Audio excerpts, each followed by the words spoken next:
तो friends I hope you are doing well. So आज जो है हमने चैप्टर 24 को स्टार्ट करना है, जो कि ग्लास आइनोमर रेस्टोरेटिव मटेरियल है। ठीक है, पॉली अल्किनॉइड्स जिसे क्या कहते हैं। ठीक है, सो स्टार्ट करते हैं इंट्रोडक्शन से। इंट्रोडक्शन अगर मैं आपको बताऊं कि ग्लास आइनोमर हम पढ़ क्या रहे हैं, चैप्टर का नाम क्या है, ग्लास आइनोमर रेस्टोरेटिव मटेरियल। इससे पहले आपने सीमेंट के चैप्टर पढ़े, ठीक है, उसमें आपने ग्लास आइनोमर को देखा है। अब यहाँ पे हम इसकी रेस्टोरेटिव के बारे में डिस्कस करेंगे, ठीक है, जिसे हम पॉली अल्किनॉइड्स भी कहते हैं।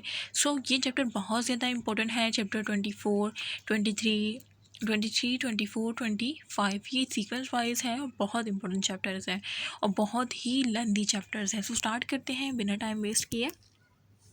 देखिए, इंट्रोडक्शन अगर मैं आपको बताऊं तो glass ionomer restorative material have been available since the early 1970 were derive from the silicate cement. अब आपने क्या याद रखना है कि जो ग्लास आइनोमर सीमेंट है ना, ये किससे ड्राइव्ड हुए हैं, ये ड्राइव्ड हुए हैं किससे, सिलिकेट सीमेंट से। ठीक है, एक बात ये हो गई।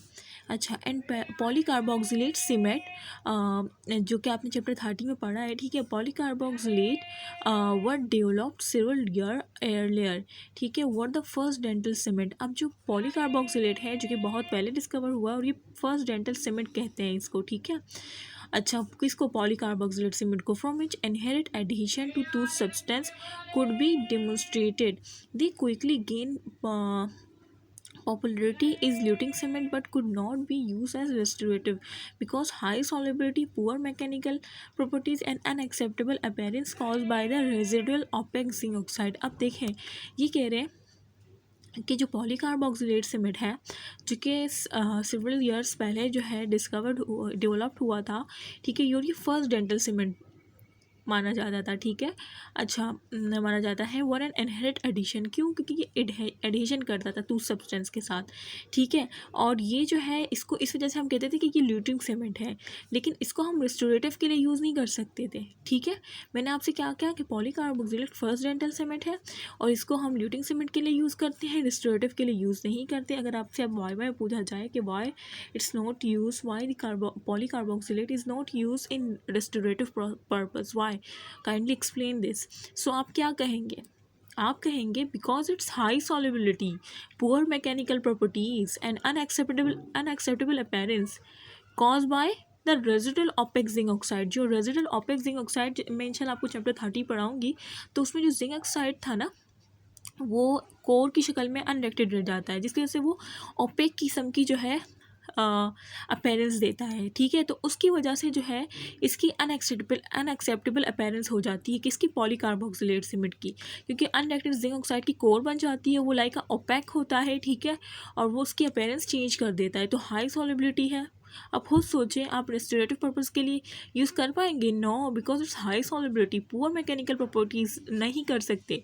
ठीक है, ये दो हो गई, और तीसरा ये है कि एक्सेप्टेबल अपीयरेंस ही नहीं है, गॉस किसकी वजह से, ओपेक जिंक ऑक्साइड। ठीक है, ये पॉलीकार्बोक्सिलेट के बता दिया। It was soon discovered that when the zinc oxide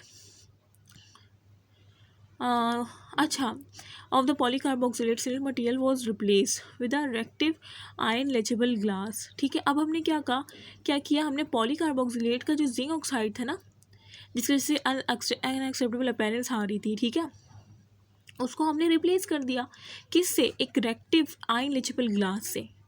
ठीक है, इससे हमने रिप्लेस कर दिया, similar to that used previously in silicate cement. और ये आयन लीचेबल ग्लास ये किस में यूज़ हम कर रहे थे, ये हम सिलिकेट सीमेंट में यूज़ कर रहे थे। और ये जो है एक रेक्टिव है आयन लीचेबल ग्लास, स्ट्रॉन्गर है और लेस सॉल्युबल है और मोर ट्रांसल्यूटेंट सीमेंट है, कुड बी प्रोड्यूस। ठीक है, मतलब मोर ट्रांसल्यूटेंट सीमेंट कुड भी प्रोड्यूस कर सकता है।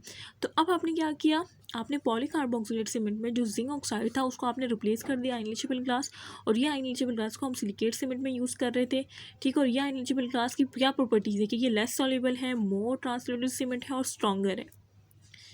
ठीक है, तो इस तरह से जब आपने ये किया तो आपने फर्स्ट क्या याद रखा कि सिलिकेट सीमेंट से ड्राइव किया गया है ग्लास आइनोमर सीमेंट को। तो ये क्यों कहा कि सिलिकेट सीमेंट से ड्राइव किया गया है, क्योंकि हमने क्या किया कि पॉलीकार्बोक्सिलेट सीमेंट जो कि फर्स्ट डेंटल सीमेंट था, ठीक है, उसकी जो इसको हम ल्यूटिंग सीमेंट में यूज़ करते हैं। पॉलीकार्बोक्सिलेट सीमेंट को रेस्टोरेटिव में नहीं कर सकते because high solubility, poor mechanical strength and unacceptable appearance की वजह से, ठीक है, और वो होती है ओपेक जिंक ऑक्साइड। तो हमने क्या किया कि ओपेक जिंक ऑक्साइड को हमने रिप्लेस कर दिया अनलीचेबल ग्लास से, और ये किसका कंपोनेंट है, सिलिकेट सीमेंट का। इसी वजह से कह रहे हैं कि glass ionomer cement, glass ionomer stereo material have been drive from the silicate cement, क्योंकि हमने इसका कंपोनेंट रिप्लेस किया है पॉलीकार्बोक्सिलेट सीमेंट से, ठीक है। इसका कंपोनेंट क्या था, सिलिकेट सीमेंट। अनलीचेबल ग्लास को हमने ऐड किया है और जिंक ऑक्साइड को रिप्लेस किया है पॉलीकार्बोक्सिलेट सीमेंट से, ठीक है, जिसकी वजह से हमें जो है वो प्रोडक्ट क्या मिला, mean glass ionomer stereo material stronger मिला, लेस सॉल्युबल मिला और मोर ट्रांसलूट सीमेंट जो है ऑब्टेन हुआ। सो आई होप कि आपको ये इंट्रोडक्शन समझ आया, और इंशाल्लाह नेक्स्ट वीडियो में हम कंपोजिशन के बारे में बात करेंगे।